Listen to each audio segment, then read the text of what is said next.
Hello and welcome students. आज start करने वाले हैं the periodic table and this is the first video on this chapter. और इस पार्टिकुलर वीडियो में हम जो टॉपिक कवर करने वाले हैं वो है Dobereiner triads, Newlands law of octave and Mendeleev's periodic table. So let's start. और आगे बढ़ने से पहले चलो समझते हैं कि ये जो एलिमेंट्स की क्लासिफिकेशन थे वो इम्पोर्टेंट क्यों था। तो पहली रीजन है टू स्टडी एलिमेंट्स बेटर। अगर हम एग्जाम्पल कंसिडर करें मॉडर्न पीरियोडिक टेबल से ग्रुप 17 की, जो है halogen group fluorine, chlorine, bromine, iodine and एस्टेटीन। Okay, तो देखो सिर्फ फ्लोरीन को देखें और ग्रुप में नीचे जाए तो सारे के सारे एलिमेंट्स के प्रॉपर्टीज लगभग फ्लोरीन जैसे ही है, राइट। तो एलिमेंट की क्लासिफिकेशन की वजह से एलिमेंट को समझना ज्यादा आसान हो गया था। Secondly, to correlate the properties of the elements with some fundamental properties which are characteristic of all the elements. जैसे इसी ग्रुप की अगर बात करें ग्रुप 17 की, तो इन सारे एलिमेंट्स में वैलेंस इलेक्ट्रॉन कितनी होती है, which is equal to 7 electron, right. And valency 1 की, and all are non metals. तो स्टेटमेंट का मतलब ये है कि जितने भी एलिमेंट्स एक ग्रुप में होते हैं उनके फंडामेंटल प्रॉपर्टीज को हम इजिली समझ सकते हैं। And third reason is to reveal relationship between elements. जैसे फ्लोरीन, क्लोरीन, ब्रोमीन, आयोडीन और एस्टेटीन को देखें, ऑल आर हैलोजेंस, तो एक रिलेशन है। और भी रिलेशंस है, जैसे इलेक्ट्रॉन का, आई मीन वैलेंस इलेक्ट्रॉन का, सब में 7 इलेक्ट्रॉन, वैलेंसी का रिलेशन है, वैलेंसी सबकी 1 होती है। तो इस तरह से बहुत सारे रिलेशन एस्टैब्लिश हो जाते हैं through classification. So that is why classification was important. अभी के डेट में टोटल 118 एलिमेंट्स है, या you heard me right, there are total 118 elements in modern periodic table. और अगर अरेंज्ड नहीं होते, क्लासिफिकेशन नहीं किया जाता, तो सारे के सारे एलिमेंट्स को इंडिविजुअली पढ़ना पड़ता, तो एक कंफ्यूजन क्रिएट हो सकती थी। That is why classification is important. अब बढ़ते हैं आगे। स्टार्टिंग के जो 3 क्लासिफिकेशंस थे, डोबर्नियर का ट्राइड, न्यूलैंड का ऑक्टेव एंड मेंडलीव का पीरियोडिक टेबल, वो सारे के सारे बेस्ड थे on the increasing order of atomic मास।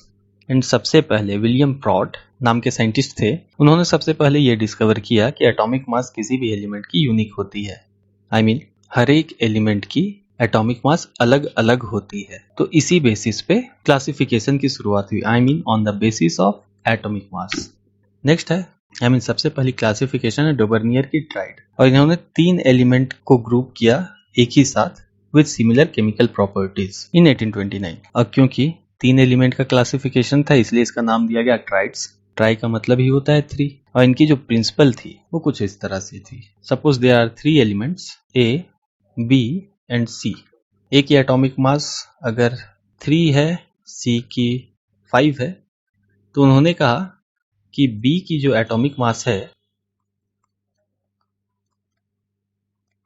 यानी ये बीच वाली एलिमेंट की जो एटॉमिक मास है, वो फर्स्ट और लास्ट एलिमेंट की एवरेज एटॉमिक मास के इक्वल होगी। तो B's atomic mass will be average atomic mass of A and C. Okay, और अगर यहां देखा जाए बी का एटॉमिक मास, तो हो जाएगा 3 + 5 अपॉन में 2, तो 8 अपॉन में 2 it will be equal to 4। तो बी की मास मिल गई 4। यही था उनका प्रिंसिपल क्लासिफिकेशन का। Atomic weight of middle element is the average atomic weight of extreme elements. और कुछ सक्सेसफुल ग्रुप्स थे उनके, वो समझते हैं। जैसे कैल्शियम, स्ट्रोंटियम एंड बेरियम। पहले तो बात करते हैं इन तीनों एलिमेंट की प्रॉपर्टीज की। तीनों मेटल्स हैं, इन तीनों की ऑक्साइड एल्कलिन इन नेचर है। What are alkaline oxides? Oxides which are soluble in water are called alkaline oxides. And सभी की वैलेंसी 2 है। एंड अगर देखा जाए according to this classification, calcium, strontium and barium. Okay, calcium की atomic mass होती है 40 एंड बेरियम की 137। तो इस हिसाब से स्ट्रोंटियम का निकल सकता है एटॉमिक मास। स्ट्रोंटियम्स एटॉमिक वेट या मास इक्वल्स कैल्शियम की एटॉमिक मास प्लस बेरियम की एटॉमिक मास अपॉन में 2। तो ये 40 प्लस 137 अपॉन में 2, तो ये आई 177 अपॉन में 2, यहाँ 88.5, so it will be equal to 88.5। Okay, according to Dobereiner triad strontium की एटॉमिक वेट हो जाएगी 88.5 एंड एक्चुअली में होती है 88, तो नियर अबाउट सही है। एंड नेक्स्ट सक्सेसफुल ग्रुप जो थी वो थी हैलोजेंस की, chlorine, bromine and iodine. Properties में सिमिलैरिटी अगर देखें तो सारे नॉन मेटल से सारे वाटर के साथ रिएक्ट करके एसिड बनाते हैं और सभी की वैलेंसी 1 है। और अगर ब्रोमीन की एटॉमिक मास निकालें तो है हमारे पास element chlorine, bromine and iodine. Chlorine की होती है 35.5, आयोडीन की 127, तो उस हिसाब से ब्रोमीन्स की एटॉमिक मास हो जाएगी 35.5 प्लस में 127 अपॉन में 2, तो यह 162.5 अपॉन में 2, 81.25। एंड ब्रोमीन की एक्चुअल में जो एटॉमिक मास होती है वो होती है 80, तो ये भी अप्रॉक्सीमेटली कहीं ना कहीं आसपास है। वैसे अगर देखा जाए तो एक बहुत बड़ी डिस्कवरी थी उस टाइम की, और हम बात करें 1829 की, और इससे पहले किसी ने क्लासिफिकेशन किया नहीं था इस तरह से। So it was a revolution of that time. और कुछ ड्रॉबैक्स थे इस ट्राइड के, जितने भी नॉन एलिमेंट्स थे उस टाइम के सबको इस ट्राइड में फिट नहीं किया जा सकता था। दूसरी, the law was not applicable even in the same family. जैसे कि अगर हम बात करें हैलोजेंस की ही, जैसे हमने क्लोरीन, ब्रोमीन, आयोडीन देखा, अब देखते हैं fluorine, chlorine and bromine. Fluorine की एटॉमिक मास 19, ब्रोमीन की 80। अब इस हिसाब से क्लोरीन का निकाल सकते हैं। क्लोरीन से एटॉमिक मास क्या हो जाएगा, will be equal to 19 plus 80 upon में 2, तो ये 99 अपॉन में 2 तो आई 49। बट क्लोरीन की एक्चुअल मास जो है वो क्या होती है 35.5। तो ये जो ट्राइड का रूल जो था, ट्राइड का क्लासिफिकेशन, वो सेम ग्रुप पे एप्लीकेबल नहीं हो पा रहा था, इसीलिए इसे डिस्कार्ड कर दिया गया, रिजेक्ट कर दिया गया। नेक्स्ट है न्यूलैंड लॉ ऑफ ऑक्टेव्स। इन्होंने ये काम लगभग 40 साल के बाद, समवेयर अराउंड 1864, उन्होंने एक क्लासिफिकेशन दी अपनी, और ये बहुत ही यूनिक थी in the field of chemistry, और इंटरेस्टिंग भी, because Newland was a music lover, और वो इतना ज्यादा म्यूजिक को पसंद करते थे कि उन्होंने म्यूजिक को ही अपना बेस बनाया अपने लॉ ऑफ ऑक्टेव के लिए। सो कहा जा सकता है इन्होंने केमिस्ट्री और म्यूजिक को मिलाया। और अगर लॉ ऑफ ऑक्टेव समझे तो किसी भी तरह की म्यूजिक में 7 नोट्स होते हैं या ट्यून्स होते हैं। जैसे इंडियन म्यूजिक की बात करें तो पहली है सा, दूसरी रे, फिर का, म, प, ध, नी, 7 हो गए। और जो 8वां है वो फिर से रिपीट होता है, पहला वाला ही, विच इज सा अगेन, राइट। तो यही प्रिंसिपल थी न्यूलैंड की लॉ ऑफ ऑक्टेव की। उन्होंने इसी बेसिस पे अरेंज किया एलिमेंट्स को in increasing order of their atomic mass, and atomic weight of every 8th element will have properties similar to the first element starting from anywhere. Okay, और detail में note चाहिए तो ये रही। And क्या था ऑक्टेव में, when elements are arranged in the increasing order of their atomic masses, the properties of the 8th element are similar to the first. Therefore his classification was known as Newland's octave. Oct का मतलब ही होता है 8। अब देखते हैं इनकी periodic table दिखती कैसी थी। कुछ ऐसी दिखती थी, increasing order of atomic mass के हिसाब से उन्होंने अरेंज किया, and left to right 7 elements थे। जैसे देख लो इंडियन म्यूजिक के टोन लिखा हुआ है, और जो 8th है रिपीट करता था प्रॉपर्टी। जैसे अगर हम स्टार्ट करें यहाँ से लिथियम से, उसके बाद 8th एलिमेंट है सोडियम, जो इसके नीचे रखा गया है। लिथियम और सोडियम के बीच की अगर सिमिलैरिटी देखें तो बोथ आर एल्कली मेटल्स, दोनों की वैलेंसी 1 है, दोनों की वैलेंस शेल में 1 इलेक्ट्रॉन। एंड 5th ग्रुप देखो, कार्बन सिलिकॉन वाली, कार्बन के बाद 8th एलिमेंट है सिलिकॉन। अगर बात करें सिमिलैरिटीज की तो वैलेंसी है 4 की, वैलेंस इलेक्ट्रॉन भी 4।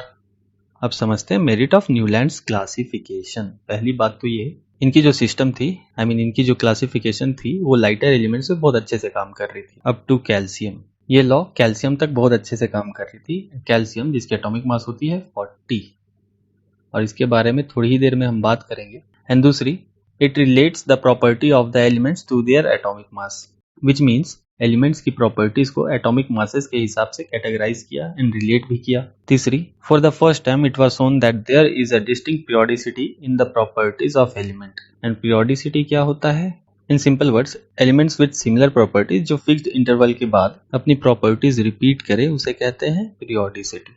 तो ऐसा किसी ने पहली बार किया था कि एलिमेंट्स को पीरियोडिसिटी के हिसाब से कैटेगराइज करे एंड उनकी प्रॉपर्टीज भी रिलेट करे। Now let's talk about demerits of Newlands theory या फिर reason for discarding Newlands theory. तो पहली रीजन थी भैया डिस्कवरी ऑफ नोबल गैस। और नोबल गैस जब डिस्कवर हुआ तो उसके लिए एक कॉलम चाहिए था, एक जगह चाहिए था पीरियोडिक टेबल में। जैसे कि अगर ये देखो पीरियोडिक टेबल, यहाँ पे कोई गैप नहीं था। और अगर 8th ग्रुप में रखते हैं हम नोबल गैसेस को, which is helium, neon, argon, krypton, xenon and so on, तो रिपीटेशन देखो, आई मीन पीरियोडिसिटी की रिपीटेशन देखो। अब 8th नहीं 9th एलिमेंट प्रॉपर्टीज रिपीट करेंगी। इनका तो लॉ का नाम ही था ऑक्टेव, तो ये थियरी फेल हो गई यहाँ। And second, he fail to arrange heavier element which were heavier than calcium. और अगर पीरियोडिक टेबल फिर से देखें, देखो कैल्शियम यहाँ है, कैल्शियम के बाद जितने भी अरेंजमेंट है थोड़ा गड़बड़ वाला है। जैसे कि कोबाल्ट और निकल को एक ही जगह मिली, पोटेशियम के साथ यहाँ कॉपर को प्लेस कर दिया गया, सिलिकॉन के साथ टीन को। तीसरी है, as more elements were discovered they could not be fitted into Newlands octave. And इसका भी कारण है, जब ये थियरी आई थी, आई मीन न्यूलैंड ने जब ये थियरी दी थी तो उस टाइम 56 एलिमेंट्स डिस्कवर्ड थे। धीरे धीरे चल के मोर एलिमेंट्स डिस्कवर होते गए एंड आज के डेट में 118 हैं। तो इनके पीरियोडिक टेबल में कहीं कोई गैप नहीं था। एंड जरूरी नहीं है सबकी एटॉमिक मास ज्यादा ही थी, कुछ की कम भी थी, तो वो अरेंज नहीं कर पाए। And fourth, dissimilar elements were arranged together, जो कि हमने अभी देखा, पोटेशियम के साथ कॉपर, कोबाल्ट एंड निकल एक साथ, एंड क्लोरीन के साथ भी आ गया कोबाल्ट एंड निकल, एंड फास्फोरस के नीचे है मैंगनीज, सल्फर के नीचे है आयरन। ये सारे डिसिमिलर एलिमेंट्स हैं क्योंकि आयरन मेटल है पहली बात और sulphur non metal. And manganese भी देखो, manganese is a metal, phosphorus is a non metal. तो ये कुछ डिमेरिट्स थे न्यूलैंड के थियरी में। बहुत बड़ी डिस्कवरी थी ये उस टाइम पे। इन्हें नोबेल प्राइज तो इसके लिए नहीं मिला, बट इन्हें डेवी मेडल मिला in 1887 by Royal Society of England. ये भी उस टाइम पे बहुत बड़ी अवार्ड हुआ करती थी। अब बढ़ते हैं आगे, which is Mendeleev's periodic law या मेंडलीव्स पीरियोडिक टेबल। इनका नाम दिमित्री मेंडलीव भी है and he was a Russian scientist. And लगभग 1869 में इन्होंने ये लॉ लाया था और इनके टाइम पे 63 एलिमेंट्स डिस्कवर हो चुके थे। उन्होंने इन सारे एलिमेंट को कैटेगराइज किया अपने पीरियोडिक टेबल में। इनकी पीरियोडिक टेबल में जो बेसिक लॉ थी वो थी increasing order of elements atomic mass. And कहा जाता है कि इन्होंने जो पीरियोडिक टेबल बनाया था वो इनके ड्रीम में आया था और इन्होंने ताश के पत्ते, आई मीन प्लेइंग कार्ड्स के ऊपर एलिमेंट्स के नाम रखे और उसी से पीरियोडिसिटी डिटरमाइन की और उसी से कैटेगराइजेशन किया एक एक एलिमेंट्स का। और कैटेगराइजेशन ऐसा किया था कि फिक्स्ड इंटरवल के बाद एलिमेंट्स सिमिलर प्रॉपर्टी शो कर रहे थे। तो यही लिखा है मैंने, अब चाहो तो नोट लिख लो, चाहो क्या नोट लिख ही लो। और इनके पीरियोडिक टेबल में भी रोज एंड कॉलम्स थे और इनके पीरियोडिक टेबल में जो पीरियोडिक प्रॉपर्टी थी फिक्स्ड इंटरवल के बाद रिपीट हो रही थी with some gradual change, like number of electron बढ़ गए, नंबर ऑफ सेल बढ़ गए, मेटालिक कैरेक्टर वगैरह वगैरह। और ये सारे टॉपिक्स हम ज्यादा डिटेल में कवर करेंगे मॉडर्न पीरियोडिक टेबल पे। और पीरियोडिसिटी की अगर डेफिनेशन लिखना चाहो तो ये रही, elements with similar property occur at regular intervals, this property is called as the periodicity of properties of elements. And इनकी जो पीरियोडिक लॉ थी वही इंक्रीजिंग एटॉमिक मास ही थी, तो ये भी लिख लो। मेंडलीव की जो ओरिजिनल पीरियोडिक टेबल थी वो आज की डेट में it's very difficult to understand, तो उसे जे.ओ. मोरान ने 2013 में रीड्रॉ किया था। तो ये वही पीरियोडिक टेबल है एंड आज के डेट में उनका पीरियोडिक टेबल कुछ ऐसा दिखता है।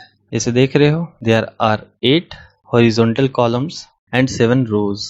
जैसे पहला ग्रुप देखो, हाइड्रोजन, लिथियम, सोडियम, पोटेशियम, उसके नीचे कॉपर, रुबिडियम एटसेट्रा। सेकंड में देखो beryllium, magnesium, calcium, zinc, strontium, फिर है बोरोन, एल्युमिनियम, फिर carbon, silicon and so on. तो उन्होंने ऐसे ही अरेंज किया था। देख लिया, अब आगे बढ़ते हैं। कुछ फीचर्स थे मेंडलीव के पीरियोडिक टेबल्स की। पहली थी, देयर वर 8 वर्टिकल कॉलम जिन्हें ग्रुप कहा जाता था और उन्हें नंबर दिया गया था 1 to 8 और फिर उसे बाद में सब ग्रुप में डिवाइड कर दिया गया था ए एंड बी।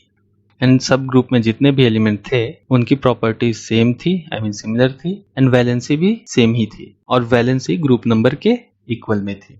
जैसे कि अगर तुम देखो पीरियोडिक टेबल में सोडियम फर्स्ट ग्रुप में है तो उसकी वैलेंसी भी 1 थी, बेरिलियम सेकंड ग्रुप में है उसकी वैलेंसी भी 2 थी, कार्बन फोर्थ में valency 4 and so on. Okay, और जो हॉरिजॉन्टल रोज थे उसे नाम दिया गया था पीरियड्स। उनकी नंबर थी 1 to 7। और अगर हम इनके पीरियोडिक टेबल में लेफ्ट टू राइट जाते तो मेटेलिक कैरेक्टर डिक्रीज हो रही थी। राइट साइड हमें नॉन मेटल्स मिल रहे थे, लेफ्ट साइड मेटल्स थे। और अगर पीरियोडिक टेबल देखो तो लेफ्ट साइड अगर नोटिस करो, sodium is a metal, magnesium is a metal, aluminium is a metal, but यहाँ से चेंज होता जा रहा है। Silicon is metalloid, phosphorus is non metal, sulphur is non metal, chlorine is non metal. तो left to right जैसे हम जा रहे थे पीरियड में, मेटालिक कैरेक्टर डिक्रीज हो रही थी और हमें नॉन मेटल्स देखने को मिल रहा था पीरियोडिक टेबल में। ओके, एंड बढ़ते हैं मेरिट्स की तरफ। मेंडलीव पीरियोडिक टेबल की मेरिट्स क्या थे? पहली बात, ग्रुपिंग ऑफ एलिमेंट्स। उन्होंने उस टाइम पे जितने भी नोन एलिमेंट्स थे सबको ग्रुप कर दिया था, सबको कैटेगराइज कर दिया था। गैप्स ऑफ अनडिस्कवर्ड एलिमेंट, और अगर ध्यान से देखो पीरियोडिक टेबल को इनकी, और वो जब पीरियोडिक टेबल बना रहे थे जब कभी भी, तो यहाँ एल्युमिनियम के नीचे एक गैप दिख रहा होगा यहाँ, and between calcium and titanium, Ti is titanium. Okay, जैसे कैल्शियम की एटॉमिक मास 40.1 एंड टाइटेनियम की 47.9, और यहाँ पे डिफरेंस ज्यादा दिखा उन्हें एटॉमिक मास में, तो उन्हें लगा ही था कि यहाँ एक तो ऐसा एलिमेंट है जो अनडिस्कवर्ड है। एंड थर्ड है prediction of properties of undiscovered element. और अभी हम बात कर रहे थे कि उन्होंने गैप छोड़ा था अनडिस्कवर्ड एलिमेंट के लिए। फैक्ट इज उन्होंने सिर्फ गैप नहीं छोड़ा था, उन्होंने प्रिडिक्शन भी किया था कि वहां पे अगर जो एलिमेंट आएगा उसकी प्रॉपर्टीज क्या क्या हो सकती हैं या क्या क्या होंगी। अब चलो समझते हैं एक एक करके गैप्स को। एल्युमिनियम के बाद उन्होंने एक गैप छोड़ा है, I mean down the group. उन्होंने उसका नाम रखा था इक्का एल्युमिनियम। एंड इक्का इज अ संस्कृत वर्ड। उनके एक फ्रेंड संस्कृत के बहुत अच्छे स्कॉलर थे, तो उन्होंने ही ये वर्ड सजेस्ट किया था इक्का, तो उन्होंने ये अपने पीरियोडिक टेबल में ये नाम दे दिया, इक्का एल्युमिनियम। और अभी के डेट में एल्युमिनियम के नीचे जो एलिमेंट है वो है गैलियम। ओके, यहाँ पे गैलियम को रखा गया है मॉडर्न पीरियोडिक टेबल में। तो उन्होंने इक्का एल्युमिनियम की जो प्रॉपर्टीज है पहले से ही प्रिडिक्ट कर दी थी, जैसे डेंसिटी हो गई, मास हो गई, रिफ्रैक्टिव इंडेक्स हो गई, वैलेंसी हो गई, मेटल होगा या नॉन मेटल होगा, ये सारा चीज उन्होंने पहले ही प्रेडिक्ट कर लिया था। एंड इक्का जो वर्ड है उसका मतलब होता है एक ज्यादा, वन मोर। ओके, और भी ऐसे ही कुछ एलिमेंट्स को प्रिडिक्ट किया था उन्होंने, जैसे इक्का सिलिकॉन, इक्का बोरोन। एंड इक्का बोरोन की प्रॉपर्टीज स्कैंडियम के सिमिलर है, एंड इक्का एल्युमिनियम की अभी हमने डिस्कस किया गैलियम के, एंड इक्का सिलिकॉन की प्रॉपर्टीज जर्मेनियम से मैच कर रही थी। सो ही वॉज क्वाइट जीनियस। तभी उन्होंने प्रिडिक्ट पहले ही कर दिया था कि यहाँ पे जो एलिमेंट आने वाला है उसकी प्रॉपर्टी यही होंगी। Okay, next, incorrect atomic masses were corrected. Earlier people believed that mass of platinum is more than mass of gold. But उन्होंने इस चीज को करेक्ट किया, अपने पीरियोडिक टेबल में कहा कि gold is heavier than platinum. तो ये थे कुछ मेरिट्स। अब बात करते हैं डिमेरिट्स की। पहली है एनॉमलस पेयर, यानी अनकॉमन या अजीब सा पेयर। जैसे कि अगर देखो, कोबाल्ट की एटॉमिक मास होती है 58.9 एंड निकल की होती है 58.6, बट इनके पीरियोडिक टेबल में निकल को कोबाल्ट के बाद रखा गया था। और अगर देखो, यहाँ कोबाल्ट है, यहाँ निकल है। कोबाल्ट की एटॉमिक मास 58.9 है, निकल की 58.7 है। इट्स ओके, किसी किसी बुक में 58.6 है, किसी किसी बुक में 58.7 है, so it's okay. But the point is cobalt is heavier than nickel, but cobalt को उन्होंने पहले रख दिया था। ऐसे और भी मिस्टेक किया था उन्होंने, जैसे यहाँ देखो, टेलोरियम 128 एंड आयोडीन 127। लॉजिकली अगर देखा जाए, इनका लॉ था on the basis of increasing atomic mass, but tellurium being heavier than iodine, iodine से पहले प्लेस कर दिया गया। नेक्स्ट है position of isotope. What are isotopes? Isotopes are the elements with same atomic number but different mass number. जैसे carbon की होते हैं 3 आइसोटोप्स, C12, C13, C14। और कार्बन के लिए इनके पीरियोडिक टेबल में एक ही जगह थी। And if the basis is atomic mass, तो कार्बन एलिमेंट तो एक है बट मास तो चेंज हो रहा है। हाइड्रोजन के भी 3 आइसोटोप होते हैं, protium, deuterium and tritium. And hydrogen को एक ही जगह मिली थी इनके पीरियोडिक टेबल में। अब जब आइसोटोप डिस्कवर हुए तो उन्हें कहाँ प्लेस करे, ये एक गड़बड़ वाली बात हो गई थी, राइट? क्योंकि अगर मास नंबर के अकॉर्डिंग अरेंज किया गया है तो आइसोटोप्स के तो मास नंबर अलग अलग होते हैं, तो उन्हें अलग अलग जगह मिलना चाहिए था। ओके, नेक्स्ट है grouping of chemically dissimilar elements. अगर देखा जाए, कॉपर और सिल्वर को फर्स्ट ग्रुप में रखा था, जो अल्कली मेटल्स है, जैसे लिथियम, सोडियम, पोटेशियम। पोटेशियम के नीचे ही देखोगे कॉपर और उसके नीचे सिल्वर। कॉपर और सिल्वर अल्कली मेटल्स नहीं है, बट इन्हें फिर भी अल्कली मेटल्स के ग्रुप में रखा गया था। नेक्स्ट है separation of chemically similar elements. इनके पीरियोडिक टेबल में गोल्ड एंड प्लेटिनम को अलग अलग जगह मिली थी, जैसे प्लैटिनम यहाँ है एंड गोल्ड यहाँ है। होना तो उन्हें एक ही ग्रुप में चाहिए था, क्योंकि दोनों में प्लैटिनम और गोल्ड में बहुत सारी सिमिलैरिटीज है, तो ये चीज एक्सप्लेन नहीं कर पाए वो। नेक्स्ट है इलेक्ट्रॉनिक अरेंजमेंट। इलेक्ट्रॉनिक अरेंजमेंट क्या होता है? Arrangement of electrons. सो इनकी जो पीरियोडिक टेबल थी इलेक्ट्रॉन के अरेंजमेंट को एक्सप्लेन नहीं कर पाई। नेक्स्ट है पोजीशन ऑफ हाइड्रोजन। इनके पीरियोडिक टेबल में हाइड्रोजन को एक फिक्स्ड पोजीशन नहीं मिली थी और हाइड्रोजन को इन्होंने ग्रुप 1 और ग्रुप 7 दोनों में प्लेस किया था। और इसका भी कारण है, हाइड्रोजन पॉजिटिव आयन भी बनाता है और नेगेटिव आयन भी बनाता है। जब पॉजिटिव आयन बनाता है तो क्लोरीन के साथ मिलके HCl बनाता है एंड जब नेगेटिव बनाता है तो सोडियम के साथ मिलके NaH बनाता है। सो ये मिस्ट्री तो अभी तक अनसॉल्व्ड है एंड ये टॉपिक ज्यादा डिटेल में कवर करेंगे मॉडर्न पीरियोडिक टेबल में। अभी के लिए इतना काफी है। एंड नेक्स्ट डिमेरिट है कि देखो, मेंडलीव भले ही जीनियस थे बट उस वक्त पे एलिमेंट्स डिस्कवर होते जा रहे थे और ये प्रिडिक्ट कर पाना ऑलमोस्ट इम्पॉसिबल था कि कितने और एलिमेंट डिस्कवर होने बाकी हैं, और अगर डिस्कवर होंगे तो उन्हें पीरियोडिक टेबल में फिल भी किया जाएगा, और अगर कोई कम एटॉमिक मास वाले एलिमेंट डिस्कवर हुआ तो उसे कहाँ रखेंगे। सो ये भी एक रीजन थी इनकी पीरियोडिक टेबल को रिजेक्ट करने की। तो इस काम के लिए तो इन्हें नोबेल प्राइज तो नहीं मिला, बट बाद में एटॉमिक नंबर 101 जो एलिमेंट है, you can see it in your book in modern periodic table. इस एलिमेंट का नाम पहले अनिलुनियम हुआ करता था, लेकिन बाद में इसका नाम चेंज करके मेंडलीवियम कर दिया गया, symbol MD। Okay, so that was all about this video students. मिलते हैं अगले वीडियो में which will be on modern periodic table. Till then take care.